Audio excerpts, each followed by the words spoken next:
Добрый день.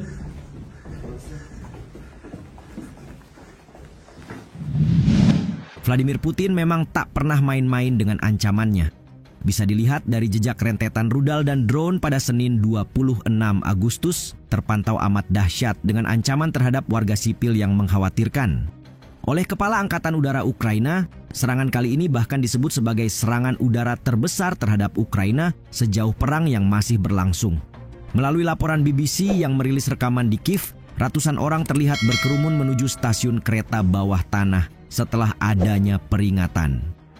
Tidak tanggung-tanggung, serangan Rusia kali ini menyasar ke lebih dari separuh wilayah Ukraina. Dan berikut ulasan lengkapnya.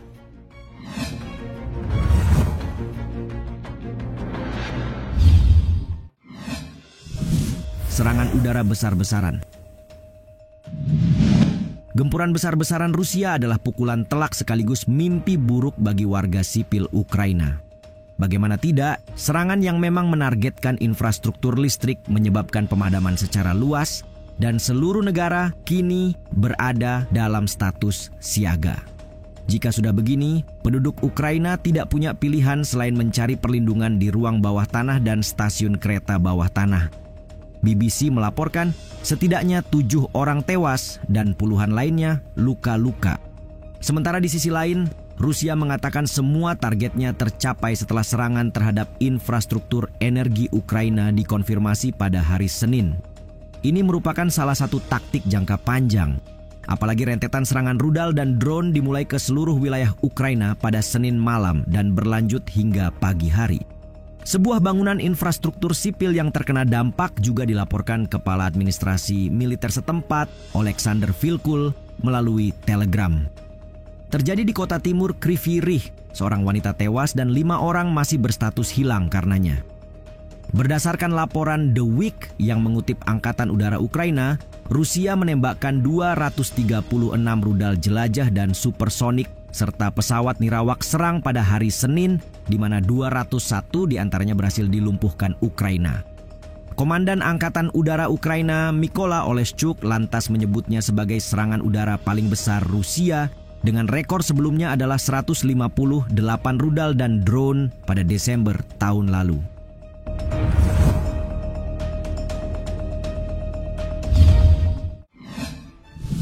Targetkan infrastruktur energi. Kepercayaan diri Rusia sepertinya dibayar lunas ketika mengakui tujuannya tercapai. Misalnya sasaran infrastruktur energi yang dimaksud ternyata tidak hanya mengacu pada satu titik. Mengutip CBS News, serangan yang diluncurkan menghantam fasilitas listrik sedikitnya di 3 wilayah. Dalam pesan yang diunggah di media sosial, pejabat di wilayah Zaporizhia, Rivne, dan Lviv mengatakan bahwa infrastruktur energi mereka telah diserang. Sementara pejabat lain di beberapa wilayah berbeda juga tak ketinggalan melaporkan kejadian serupa. Sejalan dengan itu, Perdana Menteri Ukraina Denis Shmyhal dalam keterangannya ia menyebut operator jaringan listrik milik negara yaitu Ukrenergo telah dipaksa untuk menerapkan pemadaman listrik darurat untuk menstabilkan sistem. Melaporkan dari Kiev, Alex Gatopoulos dari Al Jazeera menyebut serangan hari Senin sebagai serangan udara terburuk yang pernah dialami Ukraina dalam beberapa bulan terakhir. Fokus pada penghancuran jaringan listrik dan air, serangan kali ini bahkan dilaporkannya tidak menunjukkan tanda-tanda akan berakhir dalam waktu dekat. Pertahanan telah berada dalam siaga tinggi selama lebih dari 24 jam. Katanya seraya menambahkan, serangan terhadap sumber daya listrik Kiev telah memberikan dampak yang besar.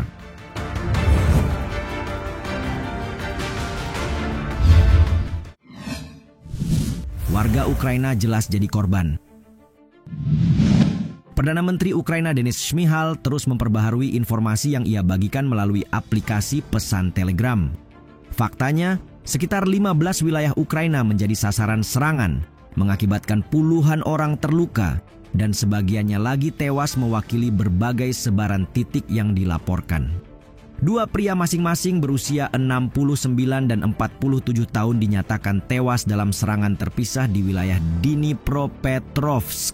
Sementara di Zaporizhia, seorang pria juga tewas setelah kediamannya dihantam serangan rudal.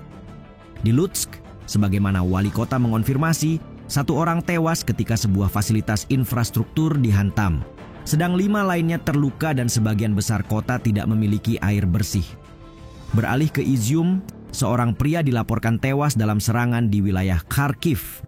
Adapun di wilayah Zhytomyr di Ukraina Barat, seorang wanita tewas setelah rumah dan bangunan infrastruktur terkena rudal.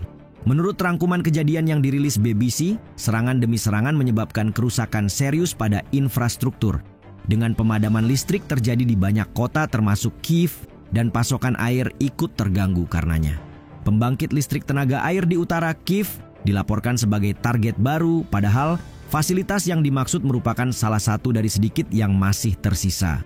Rusia telah menargetkan infrastruktur energi Ukraina sejak awal invasi skala penuhnya. Alhasil, kampanye serangan terhadap jaringan listrik yang diperbarui sejak Maret membuat pemadaman menjadi hal yang wajar di seluruh negeri. Hingga Juni lalu, Presiden Zelensky mengatakan Rusia telah menghancurkan setengah dari kapasitas pembangkit listrik negaranya.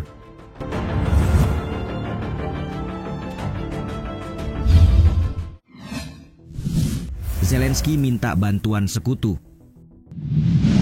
Bersamaan dengan serangan skala besar yang diterima, Zelensky tak lagi bisa menahan diri untuk segera mendapat bantuan sekutu baratnya. Dalam hal ini, ia mendesak Inggris, Amerika, dan Prancis untuk mengubah peraturan dalam penggunaan senjata.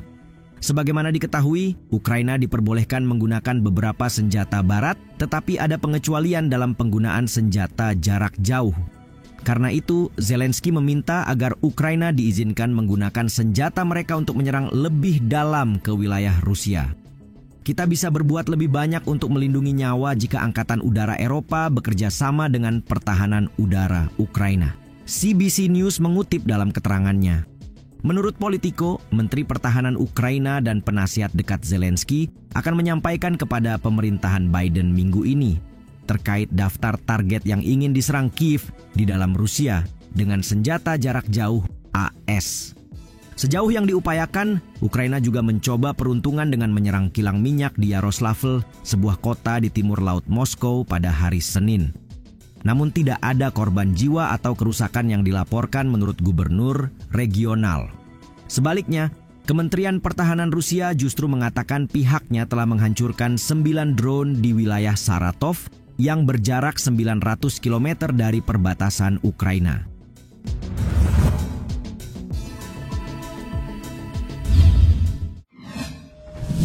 Serangan terkait dengan Kursk. Tanpa mengabaikan serangan Rusia yang memang berskala tinggi sejak awal, sebuah laporan terkait motivasi serangan belakangan muncul ke permukaan. Mengacu pada informasi blogger militer Rusia, beberapa di antara mereka mengatakan serangan Moskow adalah tindakan pembalasan atas serangan mendadak Ukraina ke wilayah Kursk, barat Rusia. Ya, bisa dibilang kehidupan warga Ukraina menjadi seperti di Gaza karena kebodohan strategi Zelensky sendiri. Lalu, seperti apa perkembangan serangan yang dimulai sejak 6 Agustus itu? Panglima militer tertinggi Ukraina, Jenderal Oleksandr Syrskyi, mengatakan pada hari Selasa bahwa pihaknya telah menguasai hampir 1.300 km persegi wilayah Rusia. Syrskyi juga mengatakan mereka telah menangkap 594 tahanan Rusia dalam operasi, yang mana ini dimaksudkan untuk menarik militer Rusia menjauh dari pertempuran di Ukraina. Hanya saja, CNC selaku media yang mewartakan menyebut klaim Syrskyi tidak dapat dikonfirmasi secara independen. Rusia pun telah mengirim bala bantuan ke wilayah Kursk, tetapi tidak jelas sejauh mana gerakan tersebut dapat melemahkan posisi Rusia di wilayah Ukraina. Namun tidak ada yang bisa mengubah fakta bahwa operasi Kursk, serangan terbesar ke Rusia sejak Perang Dunia Kedua, telah memaksa sekitar 130.000 penduduk mengungsi dari rumah mereka.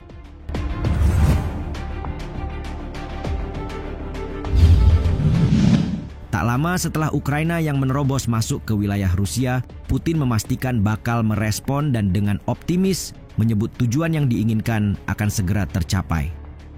Kini, semua perkataan telah dibuktikan namun respons Barat terhadap permintaan Ukraina belum terlihat. Menurut kalian, akankah Ukraina kembali membalas dengan bantuan mitra Baratnya?